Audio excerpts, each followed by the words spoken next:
विदर्भाच्या भरतंडीत राजकारण तापणार. आजपासून हिवाळी अधिवेशनाला सुरुवात. शेतमालाच्या हमीभावाच्या मुद्द्यावरनं पहिला दिवस गाजण्याची शक्यता.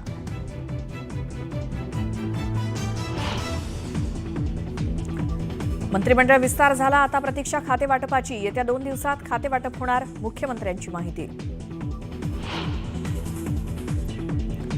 देवेंद्र फडणवीसांचं जम्बो मंत्रिमंडळ. 39 आमदारांनी घेतली मंत्रिपदाची शपथ. भाजपच्या 19, शिवसेनेच्या 11 आणि राष्ट्रवादीच्या 9 मंत्र्यांनी घेतली शपथ. महायुतीत मंत्रिपदासाठी 2.5 वर्षांचा फॉर्म्युला. शपथ घेतलेले आमदार फक्त 2.5 वर्षांसाठी मंत्री. नाराजी रोखण्यासाठी महायुतीचा फॉर्म्युला. परभणीत आंदोलकांचा पोलीस कोठडीत मृत्यू.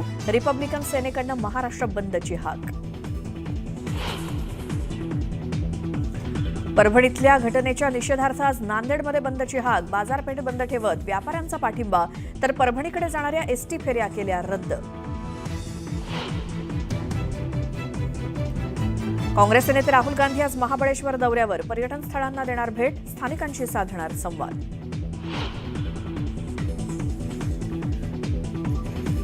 वन नेशन वन इलेक्शन विधेयक आज मांडलं जाणार. भाजपच्या खासदारांना व्हीप जारी. विधानसभा असलेल्या 3 केंद्रशासित प्रदेशात लागू होणार.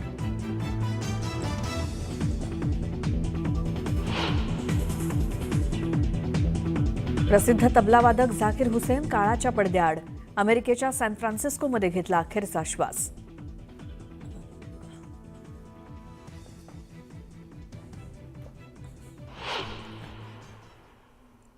नमस्कार, सुप्रभात. मी श्वेता. तुम्ही पाहताय न्यूज 18 लोकमत. सकाळचे 9 वाजतायत. या बुलेटिनची सुरुवात करूयात एका मोठ्या बातमीनं.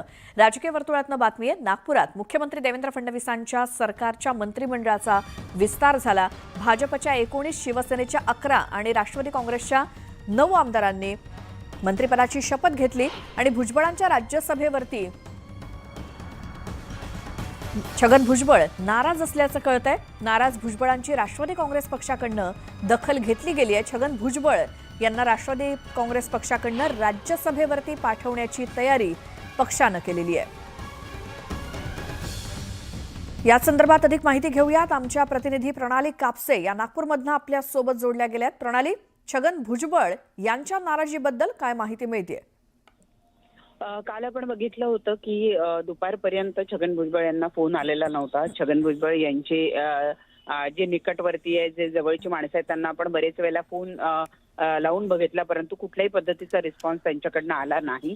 आणि नंतर सरतेशेवटी आपण बघितलं की छगन भुजबळ यांचा मंत्रिमंडळामध्ये समावेश केला गेलेला नव्हता आणि म्हणून छगन भुजबळ हे नाराज होते. काल दिवसभरही ते फार कुणाला भेटले नाही आणि त्यानंतर संध्याकाळी जो शपथविधी झाला त्या शपथविधीलाही ते उपस्थित नव्हते.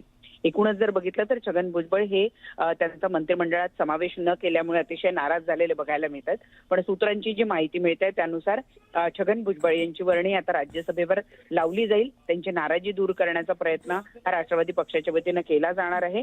राज्यसभेवर पाठवलेल्या एका सदस्याला राजीनामा द्यायला सांगून त्या ठिकाणी छगन भुजबळ यांना पाठवलं जाईल आणि छगन भुजबळ यांची जी विधानसभेची जागा रिकामी होईल त्या ठिकाणी पुन्हा पोटनिवडणूक लावली जाईल अशी चर्चा जी आहे ती सध्या सुरू आहे आणि त्या दृष्टीनं माहिती सूत्रांकडून मिळालेली आहे. आणि म्हणूनच आता राज्यसभेवर पाठवल्यामुळे छगन भुजबळ यांची नाराजी दूर होते का हे बघावं लागणार आहे. परंतु एकूणच तुर्तास असं दिसून येत आहे की या निर्णयानंतर किंवा याच्यानंतर आपण अजून आपल्याला छगन भुजबळ यांची प्रतिक्रिया मिळू शकलेली नाही. त्यामुळे या पक्षाच्या या निर्णयामुळे भुजबळांची नाराजी दूर होते का हे बघावं लागणार आहे.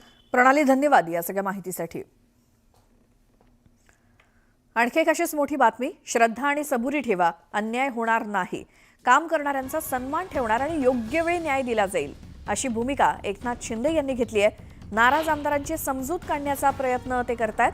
श्रद्धा आणि सबुरी ठेवा, कुणावरही अन्याय होऊ देणार नाही असं एकनाथ शिंदेंचं म्हणणं आहे. मंत्रिपद न मिळाल्यामुळे काही नाराज आमदारांनी पक्षावरती टीका केली. त्यामुळे एकनाथ शिंदे यांनी तीव्र नाराजी व्यक्त केली. मंत्रिपद न मिळाल्यामुळे नाराज होऊन पक्षाच्या कार्यपद्धतीवरती टीका करणाऱ्यांना भविष्यात वेगळा विचार करण्याचा निर्णय उपमुख्यमंत्री एकनाथ शिंदे यांनी दिलाय. अधिक माहिती घेऊयात. आमचे प्रतिनिधी उदय जाधव आहेत नागपुरात आपल्यासोबत. उदय, शिवसेनेतल्या बऱ्याच आमदारांना अपेक्षा असेल मंत्रिपदाची, मात्र काहींची म्हणजे तो अपेक्षा भंग देखील झाला. असे कोण कोण आहेत ज्यांनी नाराजी उघडपणे व्यक्त केली आहे? श्वेता, आपण पाहतोय की महायुतीला जो महाविजय मिळालेला आहे त्यामुळे मोठ्या संख्येने आमदार निवडून आलेले आहेत. सर्वांची इच्छा आहे की आपण मंत्री बनावं, मात्र मर्यादित कोटा असल्यामुळे सर्वांना मंत्रिपद देता येत नाही. त्यामुळे शिवसेनेमधून आपण पाहिलेलं काल 11 मंत्र्यांनी मंत्रिपदाची शपथ घेतली आहे. या मंत्रिपद शपथ सोहळ्याला जे नाराज आमदार आहेत त्यांनी एक प्रकारे नाराजी आहे ती व्यक्त केली की आपल्याला नाराजी आहे, आपल्याला जी मंत्रिपद आहे ते मिळाले नाही. त्यामुळे त्यांनी नाराजी व्यक्त केली आणि ही नाराजी जी आहे शिवसेनेचे मुख्य नेते आणि उपमुख्यमंत्री एकनाथ शिंदे यांच्यापर्यंत पोहोचलेली आहे. त्यामुळे त्यांनी हे स्पष्ट इशारा जो आहे नाराज आमदारांना दिलेला आहे की कोणत्याही प्रकारे नाराज होणं, श्रद्धा आणि सबुरी ठेवा. आपण जो अडीच वर्षाचा फॉर्म्युला ठेवलेला आहे त्यानुसार सर्वाधिक आमदारांना मंत्रिपदाची शपथ जी आहे ती मिळणार आहे. अनेक आमदार जे आहेत ते पुढील 2.5 वर्षानंतर मंत्री होणार आहेत. त्यामुळे श्रद्धा आणि सबुरी ठेवा. त्यामुळे पुढील राजकारण जे आहे ते संयुक्त ठरणार आहे आणि एक प्रकारे त्यांनी एक सूचक इशारा देखील दिलेला आहे. जे नाराज असतील त्यांना एक वेगळा विचार जो आहे तो करावा लागणार आहे नाराजांचा. त्यामुळे एकूण आपण पाहतो की शिवसेना मुख्य नेते एकनाथ शिंदे आणि उपमुख्यमंत्री एकनाथ शिंदे यांनी एक प्रकारे सज्जड दम किंवा एक इशारा जो आहे तो आपल्या सर्व कार्यकर्त्यांना जे नाराज असलेल्या आमदारांना दिल्याचं आपल्याला पाहायला मिळत आहे. कोणत्याही नाराजीतून कोणतंही निष्पन्न होणार नाही. त्यामुळे श्रद्धा आणि सबुरी ठेवा, जे होईल ते चांगलं होईल असा त्यांनी इशारा त्यांनी दिलेला आहे.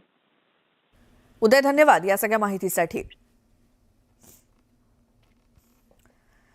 आणखी एक मोठी बातमी राष्ट्रवादीच्या गुटातनं. प्रथम दोन्ही राष्ट्रवादीला मिळालं राष्ट्रवादी कार्यालय काँग्रेस पवार गटाला, तर विधिमंडळ परिसरामध्ये राष्ट्रवादी काँग्रेस पक्ष शरद पवार गटाला कार्यालय मिळालंय.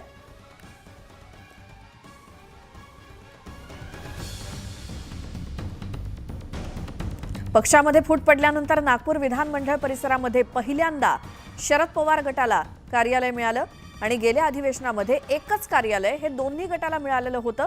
मात्र आता पहिल्यांदाच दोन्ही राष्ट्रवादींना वेगवेगळं कार्यालय मिळालंय.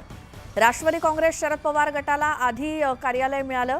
विधिमंडळ परिसरामध्ये पक्षात फूट पडल्यानंतर पहिल्यांदा शरद पवार गटाला विधानमंडळ परिसरामध्ये कार्यालय मिळालं आणि गेल्या अधिवेशनामध्ये एकच कार्यालय दोन्ही गटाला मिळालेलं होतं. अधिक माहिती घेऊयात. आमचे नागपुरातनं प्रतिनिधी उदय तिमांडे आपल्या सोबत आहेत. उदय, राष्ट्रवादी काँग्रेसच्या या दोन्ही म्हणजे हे जे 2 गट आहेत त्यांना यंदा 2 वेगवेगळी कार्यालय मिळाली आहेत का? काय माहिती? हो, कारण गेल्या हिवाळी अधिवेशनामध्ये जे आहे ते दोन्ही गटाला एकच कार्यालयात बसावं लागलं होतं आणि दोन्ही गटातल्या नेत्यांनी जे आहे ते एकमेकांसमोर येण्याचं गेल्या अधिवेशनात टाळलं देखील होतं. मात्र या हिवाळी अधिवेशनामध्ये आता यावर विधिमंडळ प्रशासनाकडून तोडगा काढण्यात आलेला आहे आणि राष्ट्रवादी शरद पवार गटाला जे आहे ते एक वेगळं कार्यालय दिलेलं आहे. तर राष्ट्रवादी पक्षाचं जे जुनं बरॅक आहे ते जुनं बरॅक अजित पवार गटाला जे आहे ते कायम ठेवलेलं आहे. यंदा हे कार्यालय नवीन तयार करण्यात आलेलं आहे आणि या कार्यालयामध्ये आता शरद पवार गटाचे आमदार आणि गटनेते जे आहे ते बसू शकणार. आपण पाहतोय की जो माध्यम कक्ष आहे त्याच्या बाजूला असलेल्या या बरॅकमध्ये तात्पुरत्या स्वरूपाचं हे कार्यालय तयार केलेलं आहे आणि या कार्यालयामध्ये जे आहे ते प्रदेशाध्यक्ष जयंत पाटील असेल किंवा प्रतोद असेल किंवा गटनेते असेल यांच्या बसण्याची व्यवस्था जी आहे ती आता या कार्यालयात असणार आहे. त्यामुळे शरद पवार गटाचा आता नागपूर विधिमंडळ परिसरातला नवा पत्ता जो आहे तो या निमित्तानं तयार झाला असं म्हणावं लागेल. याच कार्यालयातून जे आहे ते आता राष्ट्रवादी शरद पवार गटाचं कामकाज चालणार आहे. इथे आपण पाहू शकतो की गटनेते असेल, प्रदेशाध्यक्ष असेल यांना बसण्यासाठी विशेष व्यवस्था करण्यात आलेल्या आहेत. 2 रूम जे आहेत याकरता इथं आरक्षित ठेवण्यात आलेलं आहे. इथंच आता इथून पुढं कुठल्या अटीतटीची वेळ आली किंवा आमदारांची बैठक घ्यायची असेल शरद पवार गटाच्या आमदारांची तर ती याच कार्यालयामध्ये जी आहे ती बैठक पाडली जाणार आहेत. त्यामुळं गेल्या वेळी जे एका कार्यालयात बसण्याची वेळ दोन्ही गटाच्या नेत्यांना आली होती, आमदारांना आली होती, ती यावेळी टाळण्याचा प्रयत्न जो आहे तो विधिमंडळ प्रशासनाकडून केला असं आपल्याला म्हणावं लागेल. आणि बिलकुल त्याचाच भाग म्हणून जे आहे ते राष्ट्रवादी पक्षाच्या बरॅकच्या बाजूला असलेल्या पत्रकार कक्षाच्या बाजूला जे आहे ते या 2 रूम्स आणि हे कार्यालय जे आहे ते आता या शरद पवार गटाला मिळालेलं आहे. त्यामुळे आता हिवाळी अधिवेशनाच्या काळामध्ये जेव्हाही आमदारांची बैठक घ्यायची असेल किंवा शरद पवार गटाच्या कुठल्या बैठका होणार असेल तर ते याच कार्यालयामध्ये जे आहे ते होऊ शकणार आहेत. उदय, या सगळ्या माहितीसाठी धन्यवाद. मात्र तुम्ही फोन लाईनवरती असेच राहा. आणखी एका बातमी संदर्भात तुमच्याकडनं माहिती घ्यायची आहे. नागपुरात आजपासून हिवाळी अधिवेशन सुरू होणार आहे आणि महायुती सरकारच्या स्थापनेनंतर 15व्या विधानसभेचं हे अधिवेशन आहे. 16 डिसेंबर ते 21 डिसेंबर पर्यंत हे अधिवेशन चालणार आहे आणि त्याचा पहिला दिवस आज आहे. महायुतीच्या सरकार स्थापनेनंतरचं हे पहिलंच हिवाळी अधिवेशन 16 डिसेंबर ते 21 डिसेंबरपर्यंत चालणार आहे. त्यामुळे या पहिल्याच अधिवेशनात राज्यातील विदर्भासोबतच जनतेला सरकारकडनं मोठ्या अपेक्षा आहेत. यामध्ये लाडकी बहीण योजना, शेतकरी कर्जमाफी, कृषी उत्पादनांसाठी हमीभाव, रोजगार आणि इतर अनेक बाबींवरती सरकारकडनं तातडीच्या निर्णयाची अपेक्षा आहे. पुन्हा जाऊयात, आमचे प्रतिनिधी उदय तिमांडे आपल्या सोबत आहेतच. उदय, अधिवेशनाचा आज पहिला दिवस आहे. कालच मंत्रिमंडळ विस्तार झालाय. विरोधकांची सुद्धा काहीतरी रणनीती असेल. काय आजच्या पहिल्या दिवसाबद्दल?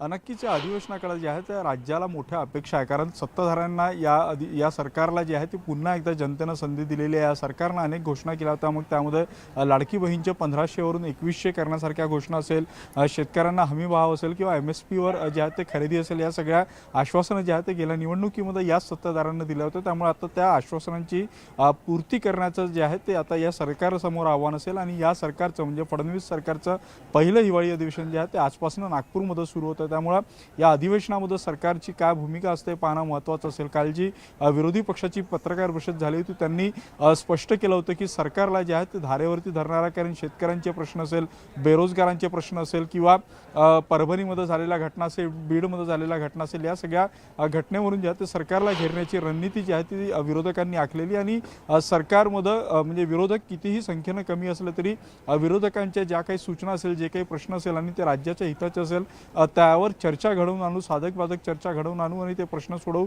असं आश्वासन जे आहे ते सरकारकडून दिलं होतं. मात्र दरवेळी हिवाळी अधिवेशनामध्ये आपण पाहिलं होतं की या विधानमंडळाच्या पायऱ्यांवर विरोधकांकडून जे आंदोलन केलं जातं ते आंदोलन खरं तर चर्चेचं असतं.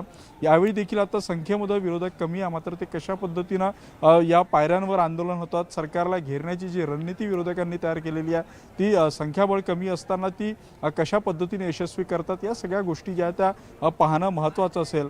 कालच सरकारचा शपथविधी झालेला आहे. नव्या सरकारला अजून खाते वाटप झालेलं नाही आहे. त्यामुळे पुरवणी मागण्या मांडताना सरकारची व सरकारला जी आहे ती तारेची कसरत जी आहे ती करावी लागणार आहे.